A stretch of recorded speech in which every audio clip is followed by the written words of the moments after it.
So how does a tiny country, one that's surrounded by hostility and with almost no natural resources, become one of the most powerful tech hubs on the entire planet?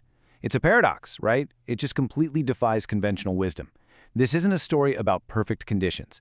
It's about how world-changing ideas can be born not in some quiet lab, but maybe in a dusty army barracks. Okay, let's dive in.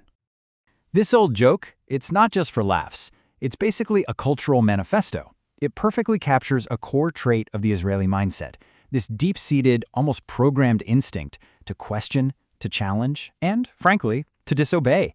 And that right there, that's the starting point for everything that makes this whole innovation engine tick. So let's break down the first key ingredient. It's a concept that's kind of hard to translate directly, but trust me, it's at the heart of so many of these success stories. It's a word you're going to hear a lot, chutzpah. But listen, chutzpah isn't just about being rude for the sake of it. Not at all. You got to think of it as a cultural fuel for critical thinking. It's the permission, even the expectation, to speak up, to argue, and to believe your idea is better, no matter who else is in the room. Okay, check out this story about Shvat Shaked. With no fancy suit, no PowerPoint, he walks into PayPal and tells them their entire system is wrong. They basically laughed him out of the room. But after he proved his system was 17% more accurate with less data, they didn't just listen, they wrote a check for $169 million. It's this core belief that a better idea can, and honestly should, challenge an empire. And this audacity, it isn't just for startups. It scales up to the biggest corporations in the world.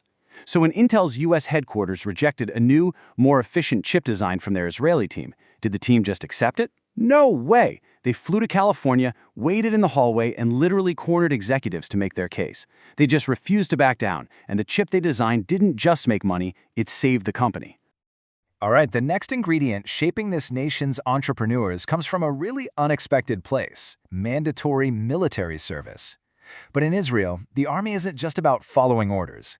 Think of it more like a high-pressure laboratory for leadership and innovation. Just think about it for a second. At an age when most people are, trying to decide on a college major, many 19-year-olds in Israel are out in the field, leading teams, making life-or-death decisions with no instruction manual. This forges an incredible sense of responsibility, improvisation, and just grace under fire. So you can see how directly these experiences translate into the business world, right? I mean, if you've already dealt with situations where a wrong move costs lives, the risk of a failed business pitch, it just doesn't seem that terrifying. It's this completely unconventional training ground that produces the exact skills an entrepreneur needs. Now, the peak of this whole system is Unit 8200, Israel's elite cyber intelligence unit. You don't get in with money or connections, you get in because you are brilliant. They recruit people based on their ability to break systems, not their academic credentials. This is a place that doesn't just train soldiers, it cultivates an entire generation of elite technologists. The founder of Checkpoint, Gil Shwed, is a perfect example of this. As a young soldier, he had to solve a critical data loss problem on a live mission. He didn't sit around and wait for orders. He just wrote code to fix it. And after leaving the military, that real-world solution became the world's very first commercial firewall, a technology that's now essential to the entire internet. So you've got a culture that challenges authority and this intense real-world training ground.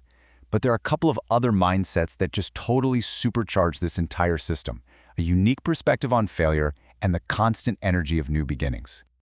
This quote comes from Dov Moran, the guy who invented the USB flash drive. After his next company failed, he didn't hide. He started teaching, sharing his experience. See, in Israel, failure isn't some stain on your resume. It's seen more like a badge of honor, proof that you were bold enough to try something really difficult in the first place.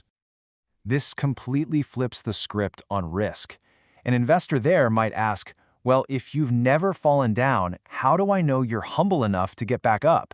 This mindset encourages bigger, bolder bets, because a single failure won't end your career. It's just really valuable data for your next attempt. And where does a lot of this hunger come from? Immigration. Get this. Over 40% of Israeli startup founders were born outside of Israel. This constantly injects the ecosystem with a start-from-zero kind of drive, a collision of diverse skills and global perspectives that prevent complacency from ever really setting in. So you've got this incredible bottom-up energy, but what's really fascinating is how it's supported by a top-down system that, instead of trying to control all the chaos, strategically embraces it. Look at this comparison here. A government program called Yazma did something pretty revolutionary. Instead of trying to pick winners, it co-invested with private venture capital funds. The government basically said, hey, if a startup fails, we'll absorb a large part of the loss. But if it succeeds, you private investors get to keep most of the profits. The goal wasn't to control anything. It was to de-risk the entire ecosystem and then just get out of the way. And it single-handedly ignited Israel's VC industry. This unique culture has attracted even the most conservative investors out there. I mean, Warren Buffett, a guy who almost never invests outside the US, poured billions into an Israeli tool-making company called Icecart. And he said he wasn't just investing in their products, but in a culture where people work as if no one is watching. A relentless, self-driven pursuit of excellence. Okay, but after painting this picture of a seemingly unstoppable innovation machine, we have to ask a really tough question.